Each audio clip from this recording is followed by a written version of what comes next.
Bienvenidos a Vértice Internacional. Soy Rina Musali y me da muchísimo gusto saber que me acompañan en este programa que revisa las claves de la política internacional y sus impactos para México.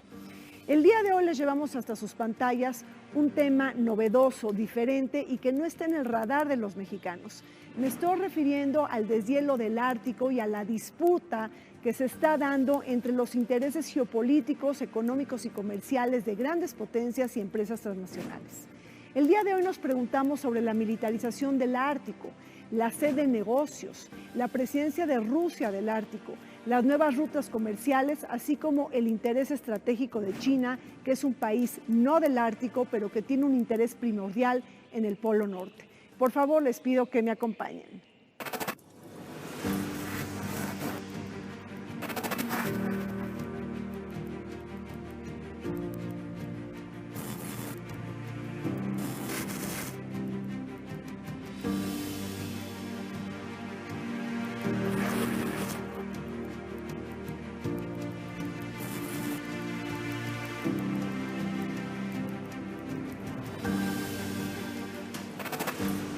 El Ártico es un espacio sujeto a cambios y constante movimiento. Los efectos adversos del cambio climático han propiciado la pérdida de masa helada y un derretimiento del hielo a un ritmo sin precedente que contribuyen a un Ártico más habitable, más transitable y más navegable que levante el apetito soberanista y de conquista por parte de las potencias centrales y las corporaciones transnacionales. Las evidencias científicas concuerdan que el deshielo del Ártico ha sido brusco y que disminuye a una tasa del 13% por década, un hecho que está convirtiendo a los territorios que antes se consideraban inhóspitos en habitables y aptos para la vida humana, lo que desencadenaría impactos geopolíticos, económicos y comerciales. El Ártico es un tema que está adquiriendo cada vez una mayor visibilidad a nivel internacional. Se trata de la gran apuesta del siglo XXI, como muchos le llaman, después de los efectos adversos del calentamiento global y del cambio climático. Para abordar la disputa del Ártico y de todos los intereses geopolíticos, económicos y comerciales que se están dando entre potencias centrales y empresas transnacionales, nos acompañan desde el Museo Numismático Nacional, esta joya arquitectónica de la Casa de la Moneda de México, la doctora Miriam Grunstein. Ella es académica no residente del Centro Mexicano del James Baker Institute. Bienvenida, Miriam. Muchas gracias, encantada de estar aquí con mis compañeros. Gracias, Miriam. Está también con nosotros el doctor Arturo Ponce. Él es especialista en temas de seguridad y geopolítica global, profesor académico de la FES de Aragón. Bienvenido, Arturo. No, muchas gracias por invitarme y estar aquí compartiendo con todos. Y nos acompaña también Ricardo Smith, él es integrante del programa de Jóvenes Comexi, el Consejo Mexicano de Asuntos Internacionales. Gracias, Ricardo. Gracias por la invitación, siempre un gusto estar aquí. Arturo, por primera vez en la historia el Ártico está quedando libre de hielo. ¿Qué significa esto para la geografía mundial? Un Ártico más abierto y un Ártico menos congelado. Una nueva disputa. Es decir, después de los procesos de la Guerra Fría, ahora con esta condición de los energéticos, lo que se está disputando no solamente es el petróleo, como bien se va a comentar aquí, también tierras raras y la propia agua, pero junto con esos elementos también la transportación de los enseres, productos y demás a través de las distintas rutas marítimas. Y precisamente el deshielo lo que va a permitir es unas nuevas conexiones, por ejemplo, entre los puertos chinos, los puertos rusos o los puertos japoneses prácticamente directos hacia Europa. Eso va a facilitar el intercambio comercial. De hecho, por ejemplo, un barco que sale de Rotterdam hasta llegar a la India, cruza actualmente el Atlántico, el Mediterráneo, el Mar Rojo, hasta llegar al Océano Índico y le cuesta poco más de 30 días. Entonces, unas nuevas rutas con esas características, cuando menos la mitad del tiempo estimado. Obviamente, esto va a restablecer las disputas entre las potencias y replantear el derecho internacional marítimo. Y eso tiene una serie de complicaciones a futuro para quienes van a detentar el poder. Y quisiera cerrar esta parte. Hoy, por ejemplo, quienes tienen la posesión de los barcos rompehielos básicamente son los chinos, los rusos y en menor escala los estadounidenses. Y precisamente ahorita están en ese proceso. Allá hay un ordenamiento por parte de la Casa Blanca de comenzar a establecer otra vez en los astilleros de Estados Unidos la construcción de los mismos porque están atrasados en esas circunstancias. A ver, Ricardo, Miriam, nos habla Arturo de la disputa. Esto es algo muy importante, es decir, las anomalías climáticas, Ricardo, como el deshielo, nos pueden llevar a un grito desesperado por conquistar nuevos territorios, nuevas tierras, es decir, incursionar en nuevas fronteras con un apetito soberanista, una codicia de los países de lo que está pasando en el Ártico. Sí, bueno, primero me gustaría explicar un poco más de cómo está el panorama climático ambiental en el Ártico. ¿Por qué se está calentando tan rápido?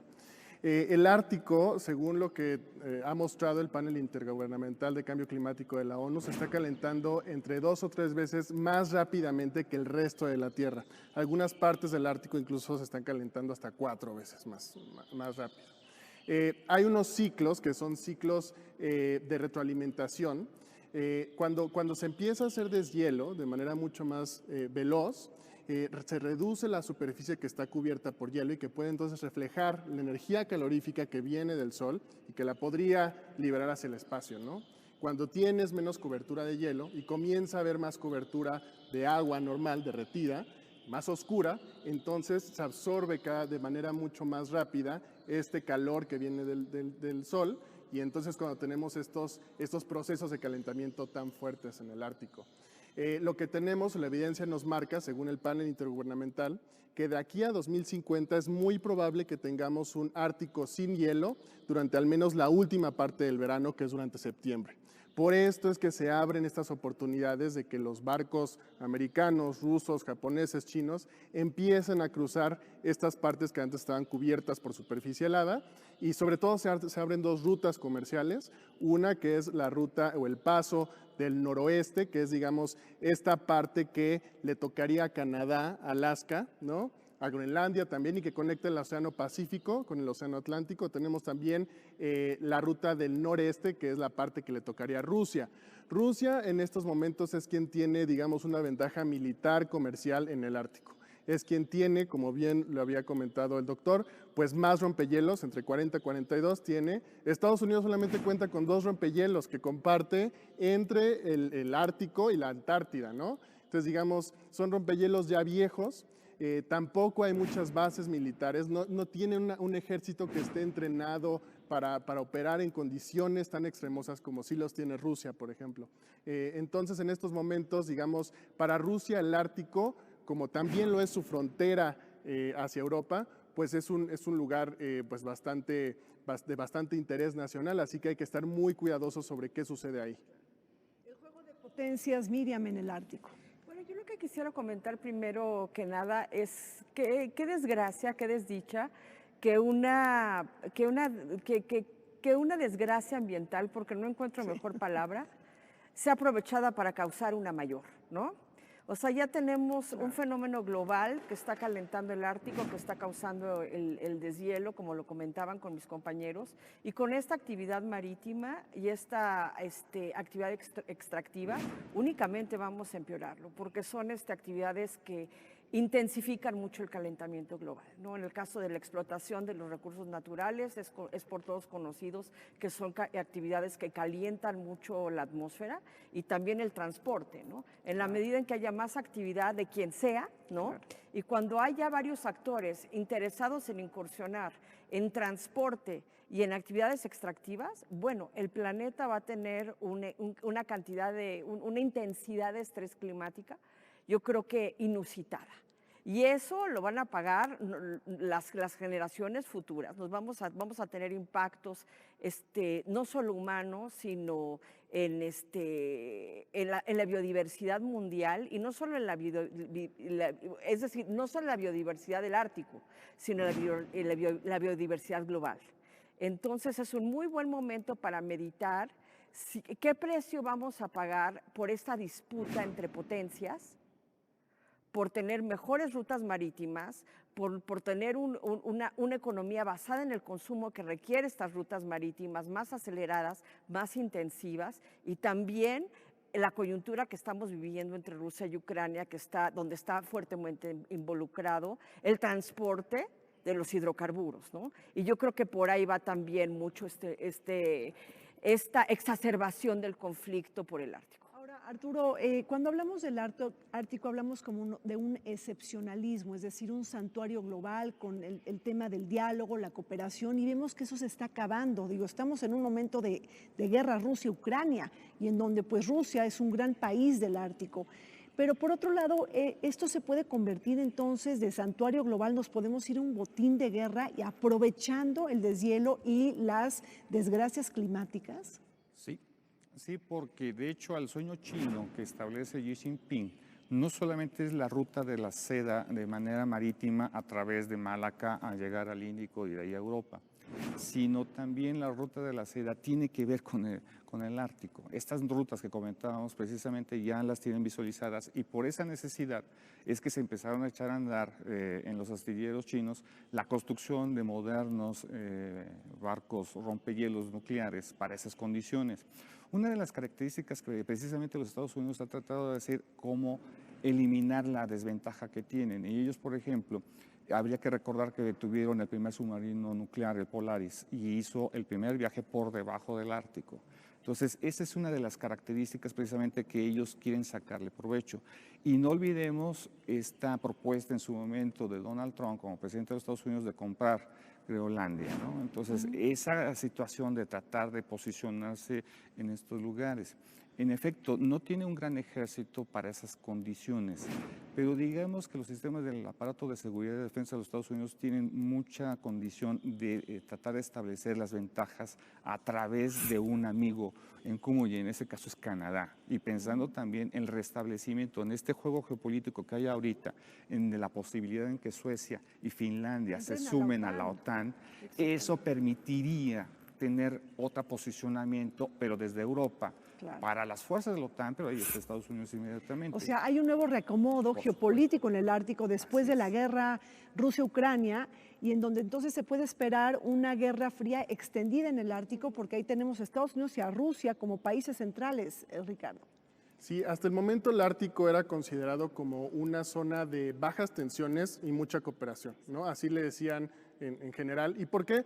Porque había un consenso entre los países árticos, que en total son 8, Estados Unidos, Canadá, Rusia, Suecia, Finlandia, Dinamarca y Noruega. Había un consenso de la necesidad de tener el Ártico como un área de cooperación, sobre todo científica y climática, ¿no? Como ya supimos, en el Ártico, digamos, es el epicentro de los cambios climáticos que hay en el planeta. Hasta cierto punto el Ártico incluso funciona como un modulador del clima a nivel global. El año pasado, incluso el año antepasado, escuchábamos en medios sobre el vórtice polar, ¿no? Y cómo este aumento en la temperatura del Ártico genera que entren masas de hielo, de aire gélido polar hacia el hemisferio norte, por ejemplo, hacia Estados Unidos, y entonces tenemos heladas como las que vimos en Chicago hace un par o incluso 3 años, ¿no? Así que era muy importante y sigue siendo que haya países que tengan sus centros de investigación, que estén haciendo mediciones en el hielo, en el aire, ¿no? Que estén viendo cómo es que está cambiando la temperatura, cómo cambia la superficie helada y cómo cambian también los ecosistemas, ¿no? Los animales que viven en el Ártico. Sí. Porque al final de cuentas, como bien sabemos, pues el hecho de que cambien, por ejemplo, la temperatura de corrientes marinas va a afectar al resto de la población de animales marinos en todo el planeta, ¿no? Así que esta parte de la cooperación científica era súper importante y ahora justo Rusia era esos actores que buscaban meter la agenda de seguridad y creo que ahorita va a ser muy probable que ya haya ese tema sobre la mesa. Y además ya estamos hablando de la militarización, Miriam, del Ártico. Tenemos bases militares de la OTAN, ¿no? Y ejercicios militares de Rusia, de Noruega. Es decir, es un momento muy importante para mirar al Ártico. Yo creo que esa militarización del Ártico es de alguna manera un efecto que se desplaza de la falta de intervención directa de los Estados Unidos en el conflicto Rusia-Ucrania. O sea, como no se pueden dar frontalmente en Rusia y Ucrania, donde está, y corríjanme los expertos, yo creo que hay un reflejo hacia el Ártico. ¿Por qué? Porque Rusia y Ucrania tienen rutas de transporte muy importantes para hidrocarburos, ¿no? Así como es el canal de Suez. Entonces, como eso puede de alguna manera estallar, eso, y no pueden dejar que eso estalle, porque eso sí resultaría en una tercera guerra mundial, claro. Si llegara a haber un enfrentamiento bélico directamente en Europa del Este. entonces se refleja de alguna manera en el Ártico. ¿Estás de acuerdo, Arturo? Sí, de hecho la OTAN hace cosa de 3 semanas llevó a cabo una serie de ejercicios militares con sus miembros de la OTAN en la zona del Báltico, precisamente entrenándose bajo ciertas condiciones climatológicas para ver cuáles las condiciones podían soportar. De hecho, la Real Flota Británica movió también barcos en dirección hacia la zona de Escandinava, la península escandinava, precisamente bajo esas características. Por eso era tan importante e incluso la amenaza velada por parte de la OTAN hacia Bielorrusia. No te metas, porque si te metes, ni modo, yo voy a tener que meter toda mi fuerza a partir del Báltico y ya estamos hablando que de ahí al círculo polar es nada, o sea, prácticamente, entonces tendríamos en disputa ahí a otro tipo de actores. Entonces, por eso la insistencia de Polonia, de Lituania, de Finlandia, incluso de Suecia, de tratar de seguir manteniendo encapsulado desde esa perspectiva la parte norte del conflicto. Bueno, y en todo esto, ¿cómo juegan Naciones Unidas? Tenemos una convención nacional, una convención del derecho del mar. Ricardo, Miriam, Arturo, ¿qué está haciendo la ONU para limitar todas estas aspiraciones soberanistas de conquista en el Ártico? Pues creo que hasta el momento la institución que tenemos o que tienen los países árticos para dirimir algunas controversias, sobre todo de temas comerciales, de temas de explotación de recursos naturales, pues es el Consejo del Ártico, que aglomera a los 8 miembros, digamos, de estos países que están dentro del Círculo Polar Ártico. Y bueno, ellos precisamente promueven que esta Convención del Derecho del Mar sea el instrumento legal de derecho internacional que les permita, pues precisamente definir pues cuáles son las zonas económicas exclusivas de cada estado, hasta dónde puedo yo estar, digamos, explotando recursos naturales. Pero bueno, sin duda hay países, por ejemplo, como Rusia, que ellos no creen, por ejemplo, en este derecho de freedom of navigation o libertad de navegar, ¿no? Precisamente Rusia lo que quiere es controlar que esta ruta marítima del norte, que es la que le pertenece a su, digamos, a su zona costera, que sea permanecida bajo su control. Entonces quiere que todo tipo de paso de buques comerciales a través de esta ruta, pues sea controlada por ellos mismos, incluso cobran derecho de paso y también pues están obligados todos los buques a pagar un rompehielo ruso, ¿no? Esto es lo que Estados Unidos, en su política, la política de Estados Unidos y de Canadá y de sus aliados, es promover la libertad de navegación precisamente para oponerse a los intereses rusos. Pero además, hablando de la libertad de navegación, los republicanos, en manos de Estados Unidos, no han ratificado esa Convención de Derecho del Mar de Naciones Unidas, no están a favor de una gobernanza multilateral del Ártico, Miriam. Sí, es como comentaba un gran abogado petrolero, Tomás Valde, lo perdimos muy joven, tenía 52 años cuando murió. Él ha sido un gran árbitro en paneles de controversias internacionales, tanto comerciales como de inversor-Estado, como de Estado-Estado. Y decía que le costaba mucho trabajo hacer el enforcement, hacer el cumplimiento del derecho internacional porque se le salía de las manos, ¿no? Porque siempre que hablas del derecho internacional estás manejando un invertebrado gaseoso, ¿no? Esa fue su gran desesperación con los tratados internacionales. En primer lugar, Estados Unidos rara vez ratifica algún tratado internacional. Nosotros los mexicanos ratificamos todos. ¿Cuántos cumplimos? No lo sé, pero siempre somos muy entusiastas. Entonces, aquí tenemos una competencia multilateral que se trata de alguna manera de resolver mediante instrumentos de derecho internacional que parece no obligar, vincular a las partes a su estricto cumplimiento. Entonces, está el derecho internacional como una solución pacífica muchas veces ineficaz, lamentablemente, o está la guerra. Entre esos dos polos tan lamentables estamos los seres humanos, los animales y el resto de la biosfera. Bueno, pues así es. Ahí tienen ustedes, pues los mexicanos, un tema muy poco estudiado por los mexicanos, lo que está pasando en el Ártico, un tema que puede revolucionar el siglo XXI. Volvemos, no se vayan, seguimos adelante en el programa.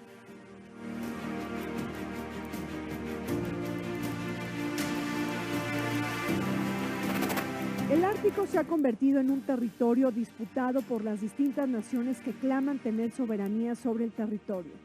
Frente al creciente deshielo, la rivalidad geopolítica entre Estados Unidos, Canadá, Rusia, Noruega, Suecia, Dinamarca, Finlandia e Islandia crece debido a las grandes reservas de recursos minerales y energéticos descubiertos en el subsuelo.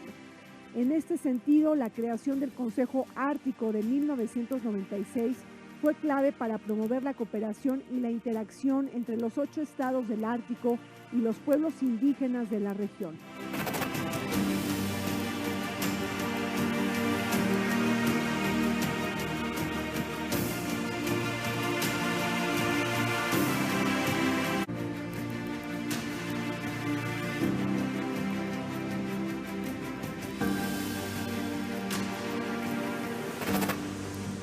La región del Ártico está bendecida por todo tipo de recursos. El agua semicongelada que se ha convertido en un negocio potencial que ofrece nuevas oportunidades en cuanto a exploración y explotación de recursos naturales que incluyen petróleo, gas y numerosos minerales. Por debajo de la capa semihelada se encuentran las tierras raras que son claves para la producción de autos eléctricos, teléfonos inteligentes, energía eólica y solar y nuevas oportunidades para el transporte marítimo, pesca, turismo y construcción de infraestructura para la región. La sede de negocios que despierta el Ártico también está relacionada con la apertura de nuevas rutas de navegación. La nueva ruta del norte que tiene a Rusia como actor principal y la ruta comercial del noreste con Canadá a la cabeza. Es tan revolucionario lo que está sucediendo en el Ártico que el Canal de Panamá y el Canal de Suez se modernizan a toda velocidad para no convertirse en íconos irrelevantes del comercio mundial.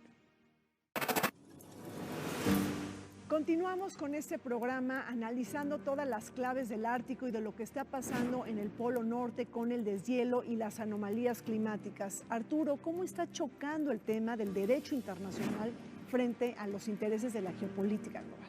Claro que sí. Desde que se estableció los pensamientos geopolíticos, y en este caso la talasopolítica, pensando en los 3 grandes padres de ella, el almirante Mahan, Sir Julian Corber y también el almirante Gorskov, las 3 naciones, Estados Unidos, Gran Bretaña y Rusia, tienen la proyección del Open Doors.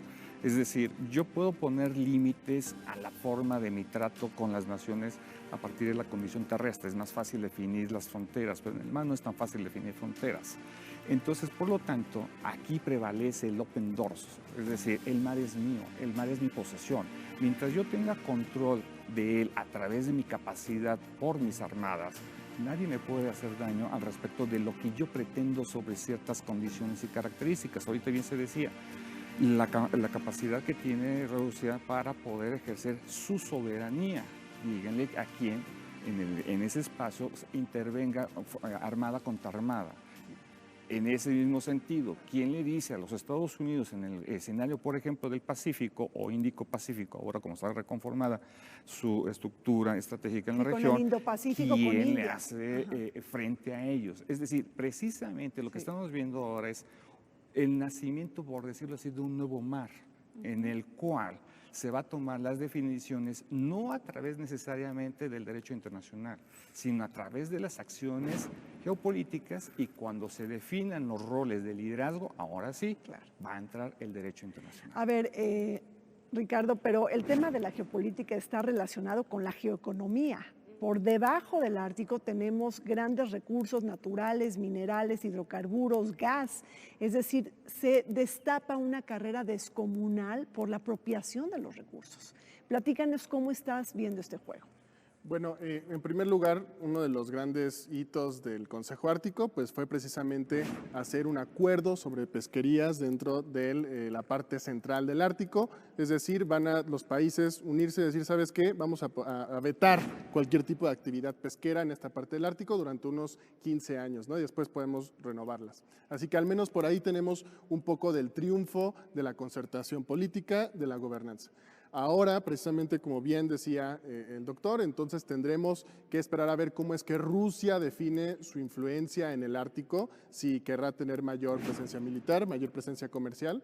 Y uno de los temas que surgen es, por ejemplo, el de los minerales, ¿no? Ese es el tema que sobre todo yo me he involucrado.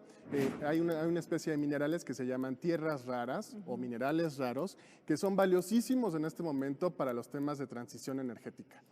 Son elementos que son difíciles primero de extraer, después de refinar, como bien seguramente sabe la doctora Grunstein. China tiene una dominación enorme en la cadena de refinación, en la cadena de procesamiento de estas tierras raras, pero son valiosas, ¿por qué? Porque se combinan, se pueden crear metales, aleaciones importantes, por ejemplo, para producir estas magnetos que hacen que las hélices de los aerogeneradores funcionen, ¿no? También son esenciales para los paneles solares. Así que en estos momentos su precio va a elevarse. Los países están generando las capacidades para extraerlos, para procesarlos.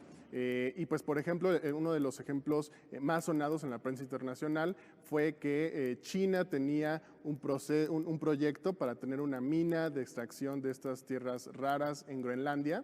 Groenlandia se considera que es uno de los países que tiene más de estos recursos.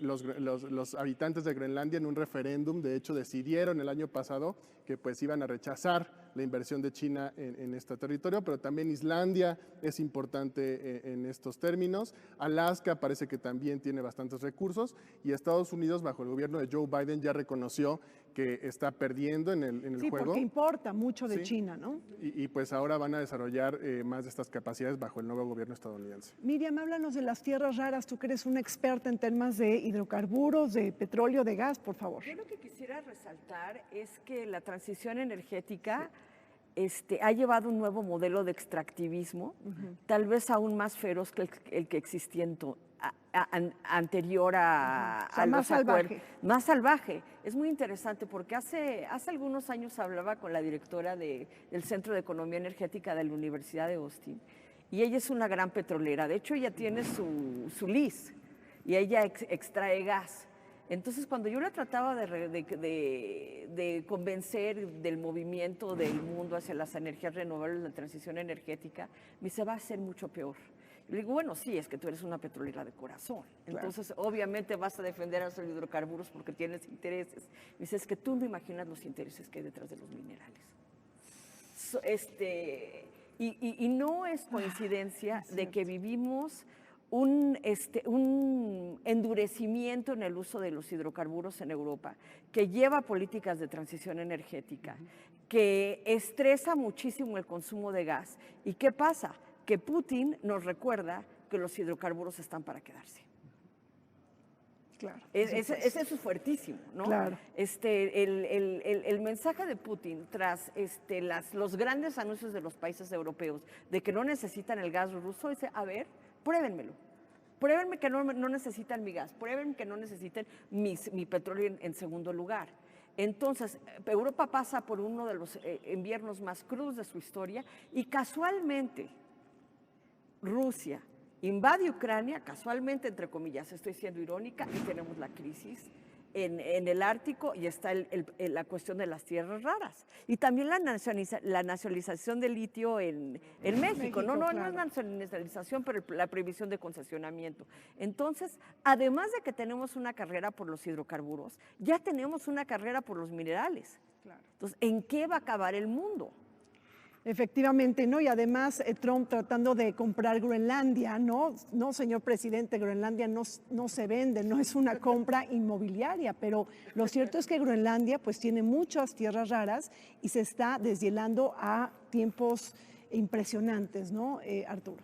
Sí, de hecho, yo creo que además el banderín de salida fue la cumbre de Glasgow. Ajá. Precisamente porque se dan toda una serie de elementos en la cuales los panelistas, los especialistas advirtieron de todo este tipo de situaciones y obviamente dijeron hay que hacer la transición. Sí. Y una de las grandes naciones que lo empieza a decir es Francia. Nosotros vamos a hacer la transición ya porque tenemos plena capacidad de dominio de la energía nuclear. O sea, a nosotros no nos pega tanto la importación del gas, pero hay otras naciones, por ejemplo, como Bulgaria o Hungría, que están Alemania, atadas sí, o a la propia Alemania, Alemania. Así es. abandonó lo Claro. nuclear, ¿no? Así es. Sí. Y entonces esas Y que ahora va a situaciones... regresar. Sí, ¿no? ya se arrepintieron. Ya. Así es. Y entonces en ese tipo de situaciones es en la que estamos viendo todo digamos que en geopolítica se llaman eventos coyunturales. Y esas coyunturas son las que están definiendo el panorama del nuevo orden internacional. Ya se hablaba de tierras raras, ya se habla de una gobernanza a través de estas, una gobernanza a través de cómo redefino el proceso del control de las energías. Y ese es un tema muy importante y que otra vez abona para quién controla el Ártico a través de su posesión de sus recursos. Y no hay de otra más que a través de los canales marítimos, no hay de otra. Y dentro de los canales marítimos se abren estas nuevas rutas, ¿no? Del Mar del Noreste, como decías, o el Mar del Norte. Y digo, también esto va a reemplazar, Ricardo, el Canal de Panamá, el Canal de Suez, el Estrecho de Malaca. ¿Qué estamos hablando? ¿De un Mediterráneo polar?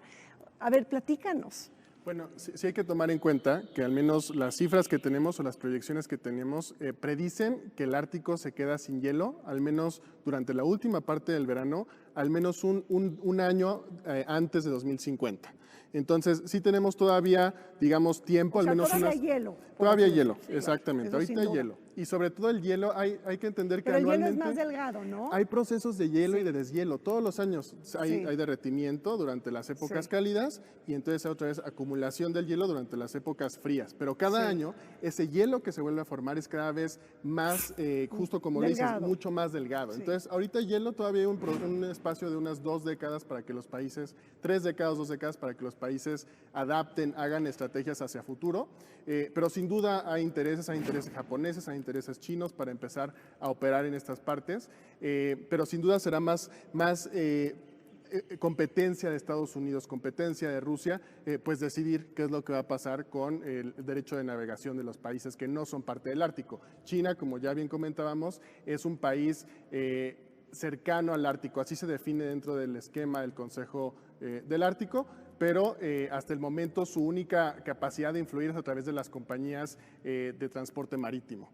No hay y bueno, también de la inversión que tiene en ciertas partes de la región. ¿Un Suez del Norte, Miriam? Pues sería dramático porque el paso por el canal del Suez no tiene los impactos ambientales que tiene el Ártico, ¿no?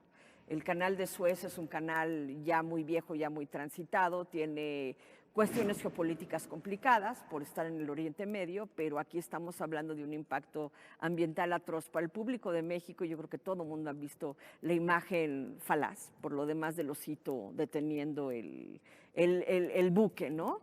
Que yo creo que es Photoshop 100%, pero eso es una imagen muy impactante de un animal indefenso deteniendo un buque. Creo que la imagen es de Greenpeace. Y por cierto, quisiera mencionar que ayer un grupo de ambientalistas noruego presentó ante el Consejo de Derechos, el Tribunal de Derechos Humanos de la Unión Europea una demanda que podría ser un landmark case, podría ser un caso, ¿cómo se llaman? Un litigio estratégico para frenar la exploración y la explotación de hidrocarburos en el Ártico. Estados Unidos ya ha desistido, a ver qué tal consistente es Biden, porque Trump era, pues, exploremos Sí. en todo el mundo. Claro, y concesiones en Alaska. Sí, y, claro. incluso iba a abrir el Pacífico de los Estados Unidos, que estaba vedado a la exploración y producción. Biden ha detenido las licencias en su propio Golfo, pero ahora podría quererlas abrir en el Ártico, con Canadá. Entonces vamos a ver qué tan congruentes son en su política de conservación. Claro. En un territorio donde los ciudadanos de Estados Unidos o de Canadá no lo vean, ¿no? Claro. Entonces, mi inquietud, por supuesto, también es el gas, porque el Nord Stream, que pasa de Rusia a Ucrania, a Europa, en este momento está detenido. Y el gas natural se tiene que pasar estado líquido y se tiene que transportar en buquetanques. Entonces esa podría ser una oportunidad, o sea, el deshielo, que a mí me parece una desdicha absoluta, una oportunidad para que Estados Unidos pueda mandar sus buquetanques a Europa sin tanta complicación, porque ahorita Europa es el cliente de mayor valor presente neto de Estados Unidos para su gas. Claro. Arturo, el tema del Ártico, que es geopolítica, geoeconomía y además los intereses de cada una de las naciones que realmente estamos viendo ahí.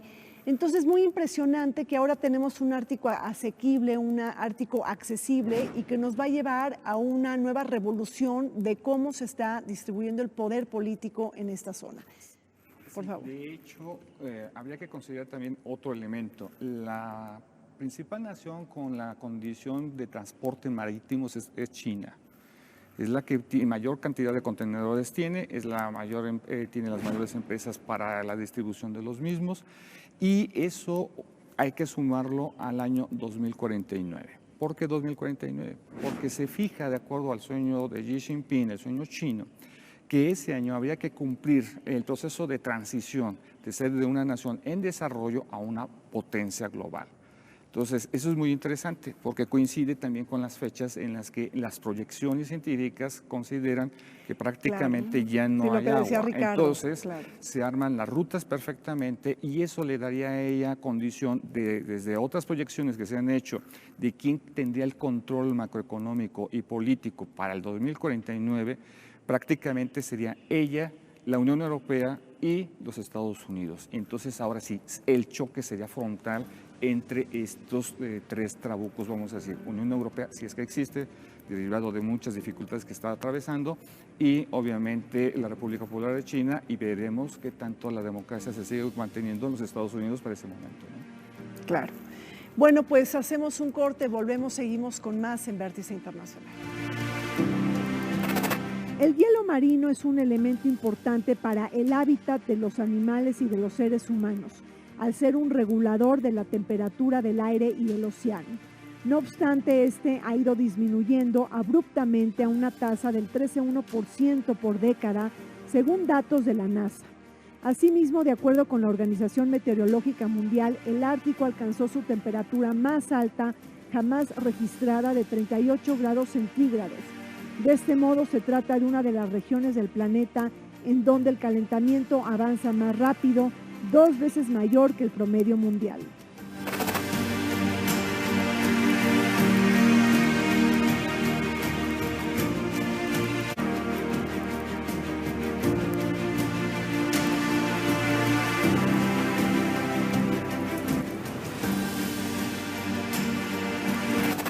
Rusia es una potencia del Ártico. Justo en el bienio 2021-2023, Moscú tenía la responsabilidad de liderar la presidencia de Rusia del Consejo Ártico y llevar a cabo una serie de reuniones de alto nivel con los otros 7 países miembros, incluyendo Estados Unidos y Canadá. Sin embargo, la guerra de Rusia en Ucrania ha cancelado todo tipo de cooperación entre Moscú y Occidente. A diferencia de Rusia, China no es un país del Ártico, pero mantiene un acuerdo de cooperación científica con Rusia y es observador del Consejo del Ártico. Aunque el gigante asiático está ubicado a 1.400 kilómetros de las costas del Ártico, Beijing asume intereses geopolíticos y estratégicos en la región, pues busca diversificar sus puntos de entrada comerciales a Occidente en aras de evitar la dependencia del estrecho de Malaca y Hormuz y promover su agenda económica en la ruta de la seda polar. Continuamos conversando sobre el tsunami geopolítico del Ártico que hará cambios, por supuesto, en la geografía con todo el tema del derretimiento del Polo Norte. Ricardo, platícanos de esta presidencia de Rusia del Consejo Ártico, una cumbre que se iba a realizar en algún lugar de Rusia y que se canceló por la guerra Rusia-Ucrania, es decir, sanciones diplomáticas a Rusia por la guerra.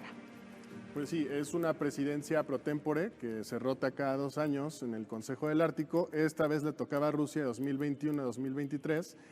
Una de las grandes agendas que traía Rusia era abrir el diálogo sobre cómo es que los países están incrementando sus bases militares en la región, ¿no? Lo cual no me parecía tan malo, porque creo que sí falta un poco más de transparencia, ¿no? Respecto al tema, y sobre todo sabemos que en relaciones internacionales y en temas de seguridad, la transparencia genera confianza entre países, ¿no? Precisamente creo que eso fue una de las razones por las cuales pues, se desata la guerra en Ucrania, ¿no? Al menos en el discurso, claro. que Rusia dice no hay transparencia en la manera en la que Estados Unidos y sus aliados están teniendo bases militares, están enviando cada vez más elementos a algunos países de la OTAN, y sobre todo también en Ucrania, que no es parte de la OTAN, pero pues está dentro de mi esfera de influencia. Entonces, creo que una de las lecciones que podríamos al menos sacar de lo que está pasando en Ucrania, yo creo que sí es que para Rusia puede ser que todas las zonas adyacentes a su territorio comiencen a ser importantes porque las considera como zonas de influencia, ¿no? Se detiene este diálogo de seguridad que se tenía en el Ártico a partir de que precisamente vetan a Rusia que en su presidencia los países del Consejo Ártico dicen, ¿saben qué? Ya no vamos a tomar parte de esta cumbre, de esta serie de reuniones. Imitan algo que ya había sucedido después de la anexión de Crimea en 2014, que sacan a Rusia de otro foro ártico importante, que era un foro de seguridad, el foro sobre comandantes de fuerzas de seguridad del Ártico, ¿no? También en un gesto simbólico, y pues ahora tendremos que esperar a ver cómo es que se dará el diálogo en esta zona tan importante. Se sacará Rusia del Consejo Ártico, Arturo, Miriam, sobre todo pensando en una Rusia que ya no va a estar cómoda en un consejo en donde están 8 países, de los cuales 5 forman parte de la OTAN, y además ahora Suecia y Finlandia también buscan ingresar. Es decir, un Vladimir Putin que no se va a sentir a gusto con estos países. Lo van a mantener acotado. No lo deben de sacar precisamente porque le darían más armas en ese sentido de su discursiva ideológica. Claro. Simplemente hay que acotarlo y por lo tanto lo van a tener ahí, digamos, como una especie de paria. O sea, vean, este es el personaje, este actor internacional y su presidente es lo que están llevando a cabo para esta situación que está poniendo en alta tensión la seguridad internacional. Es hacerse el harakiri literalmente, o sea, es sacarlo de este tipo de organismos tendría una implicación en la cual él podría incluso argumentar, si no necesitan que mi presencia en él, pues puedo irme retirando de los demás tratados internacionales, convenciones y, ¿por qué no?, organismos internacionales con ciertas características que tienen que ver con la seguridad global. Por lo tanto, no. O sea, hay que controlarlo. Y digamos que en palabras del secretario de Defensa, hay que extinguirle la capacidad de los Estados Unidos, por cierto, hay que extinguirle su capacidad de ejercicio militar, pero no desaparecerlo. Claro. Además, Putin es un actor político que está sumamente comprometido con el Ártico, no es una arribista, es decir, tiene una política exterior que está defendiendo al Ártico y tener presencia de Rusia como potencia ártica, Miriam. Claro que sí, y además concuerdo totalmente con el colega en el sentido de que marginarlo le daría una explosividad potencial mucho mayor a la que tiene, ¿no? Porque entonces no tendría compromiso ni obligación para con nadie. Entonces, como dice el viejo dicho, a tus amigos manténlos cerca, a tus enemigos manténlos más cerca. Y yo creo que es un momento muy propicio para estar muy agarraditos de la mano con Putin, aunque lo agarremos de las manos al grado de que no lo dejemos actuar en demasía, pero sí hay que mantenerlo dentro del radar de la toma de decisiones, porque claro, podría ser muy peligroso. Aislarlo es sí, muy no, peligroso, porque justificaríamos totalmente su martirologio, porque su argumento actual es estoy rodeado de países OTAN, ¿no? Y yo estoy solito y aislado e indefenso. Y ahora Ucrania se quiere sumar. Entonces, excluirlo de ese consejo es equivalente a decir estoy de nuevo rodeado de enemigos. ¿De acuerdo estás, Ricardo? Estoy muy de acuerdo. Creo que debe haber un poco más de diálogo y además ya tenemos evidencia de que Estados Unidos tiene la voluntad de incrementar su presencia militar en el Ártico. Entonces sí creo que al menos debe haber un intento porque esto sea comunicado de la manera más eficiente posible, que sea coordinado también con sus socios de la OTAN, porque sabemos que al menos Noruega sí es un país que tiene un poco más de capacidades en esta región y creo que solamente a través de la concertación es como pueden hacer un contrapeso efectivo a Rusia, ¿no? Como bien mostró la crisis de Ucrania. Biden al menos ha sido exitoso en eso, en resarcir todas los insultos que generó Trump hacia la OTAN y también los obstáculos a la cooperación. Así que me parece que puede ser una estrategia buena Estados Unidos involucrarse de manera estratégica en el Ártico, Claro. con socios. Y frente a Estados Unidos, de lo que dice Ricardo, ¿cómo opera Rusia y China de manera conjunta en el Ártico? Aunque China no es un país del Ártico, sí tiene intereses, tiene inversiones primordiales en el Ártico. Y ahí, ¿cómo se conjuntan con esta ruta polar del Ártico entre Beijing y Moscú? De hecho, a través del Consenso de Shanghái, una de las características es defender sus intereses mutuos. Y defender sus intereses mutuos sería defender la ruta de navegación. Por lo tanto, China tendría, digamos, que paso libre y no sigue el resto de las naciones, y más en lo que estamos comentando ahorita. Habría que hacer el proceso de prospectiva, qué es lo que va a acabar de esta guerra entre Rusia y Ucrania, y a partir de ello tratar de establecer ciertas condiciones de lo que va a pasar para el manejo de dichas rutas. Pero en calidad de mientras, la posibilidad de tener un socio confiable para Rusia está en China. Y yo creo que precisamente la posición de Beijing ha sido: estoy contigo, pero tengo que ser cauto. Claro. Cauto porque yo tengo otras necesidades, mantener mi presencia en el mercado europeo, mi presencia incluso en el propio mercado estadounidense, no confrontarme ahorita con ellos porque no tengo el músculo militar para esas condiciones. Y otra causa que tiene también problemática, en este caso China. A diferencia del continente americano, donde está sentado Estados Unidos y tiene salida por donde quiera, el caso de China es: o salgo por el mar de China o salgo por el mar de China, no tengo otra. La posibilidad de un socio que le permita salir por el Ártico es fundamental. Claro. Entonces, por lo tanto, tiene que ser muy cauto e incluso mediar sus capacidades de agresividad. Digamos que en algún momento Beijing ha dicho: sí te apoyo, pero no bajo ciertas condiciones, e incluso ciertos señalamientos, por ejemplo, de que ya productos chinos, en este caso de telefonía celular, ya no se van a vender precisamente. O sea, aliados, en Rusia. Pero no incondicionales, ¿no? Exactamente. Sí, o sea, van por ese sentido, y yo creo que derivado de cómo vaya evolucionando la guerra, China habrá de tomar una mejor posición, mantenerse o aventar más sus cartas en apoyo a Rusia, pero eso lo tenemos que ir viendo conforme vaya avanzando esta guerra. Yo diría que en los próximos 3 meses tendríamos que ver, precisamente conforme se vaya acercando el verano y el otoño en Europa, cómo va a evolucionar esa guerra y, por lo tanto, qué condiciones va a tener ahí China de hacia dónde voy en mi alianza contigo. Miriam, la guerra Rusia-Ucrania genera una catarsis energética en el mundo, países deficitarios, superavitarios, hay un nuevo reacomodo energético en el mundo, y en ese sentido, ¿cómo pudiera incursionar un mercado energético común en Norteamérica, en América del Norte? Era una idea que en algún momento se platicó y se demandó. ¿En qué estamos con esto?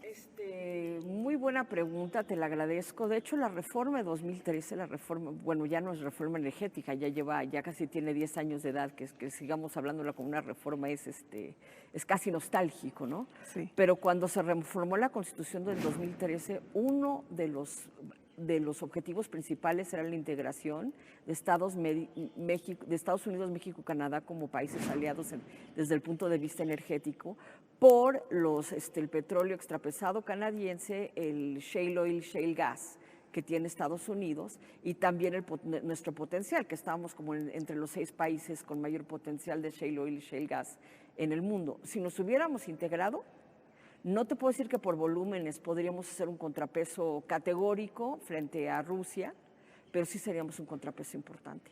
Estaríamos juntos mandando buques de hidrocarburos a Europa y a Asia. Wow. Y es una pena que por necedad política estemos viviendo un estrés adicional. No, yo no digo que hubiera sido la solución, ¿no? Porque también el precio del gas bajó muchísimo, había desincentivos de explotarlo en México, pero integrando la región y con la posibilidad ya de pasar buques tanqueros de gas natural licuado por el Canal de Panamá, hubiéramos sido una muy buena alternativa, un muy buen contrapeso a la presión rusa. Y es que los mexicanos, o más bien los políticos mexicanos, no ven más allá de sus propias narices. Nos falta una cultura internacional en el país, Ricardo, un país sumamente ombliguero y provinciano de lo que pasa en el mundo. Desconocemos profundamente lo que pasa allá afuera. Yo creo que sí. Y sobre todo creo que al menos tenemos que tener varias cosas muy claras. La primera es que Rusia considera que Estados Unidos es una potencia en declive. Y lo ha dejado muy en claro en bastantes discursos el presidente Vladimir Putin. Incluso así lo piensa China. Y así lo piensa China. Y Pero lo dicen ahora ya muy- no. Después de la guerra Rusia-Ucrania cambian las cosas porque hay un occidente contundente. Y lo dicen muy claro, y creo que hasta cierto punto no se equivocan, porque todo apunta a que los republicanos van a tomar la Casa de Representantes en estas elecciones que vienen este año. Seguramente pueden tomar la mayoría del Senado. Y Donald Trump sigue siendo el favorito para tener la presidencia en la siguiente elección presidencial. No hay ningún político republicano que hoy se atreva a ir en contra de lo que diga Donald Trump en términos de política en cualquier ámbito. Los demócratas están envueltos en su propio desastre político entre progresistas y conservadores. Así que al día de hoy yo creo que la probabilidad más alta es que sí llegue Trump al poder en las siguientes elecciones, o al menos que sea alguien republicano, frente a una presidencia de Biden que ha sido poco contundente, poco hábil para manejar temas políticos, incluso en temas energéticos. La doctora Grunstein no me dejará mentir, hay una ambivalencia total entre pues anuncios verdes y también pues no querer pelearse con los petroleros tampoco, ¿no? El tema también de si va a renovar la manera en la que se conceden leases de petróleo también es un poco... Pésimo manejo de la inflación.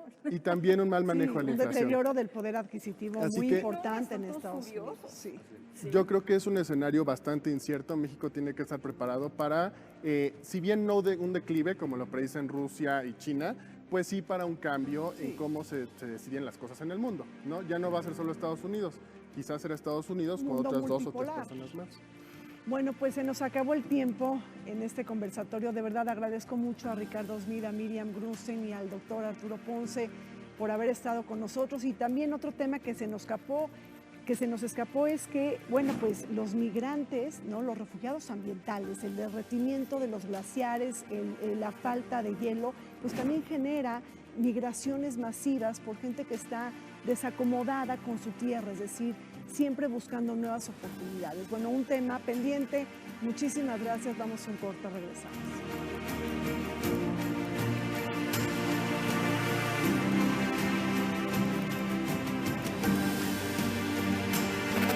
La ruta marítima del noreste ha cobrado importancia en el escenario internacional por su potencial de acortar el tiempo de navegación, permitiendo economizar gastos de tránsito y combustible a medida que avanza el derretimiento del hielo polar y se hacen asequibles nuevas rutas comerciales.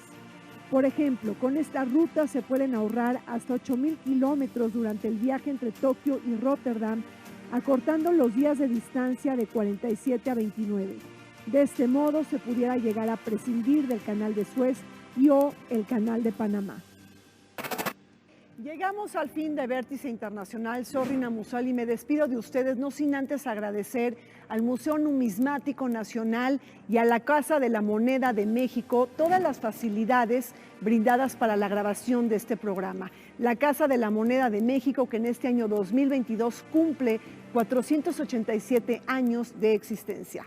Hasta pronto.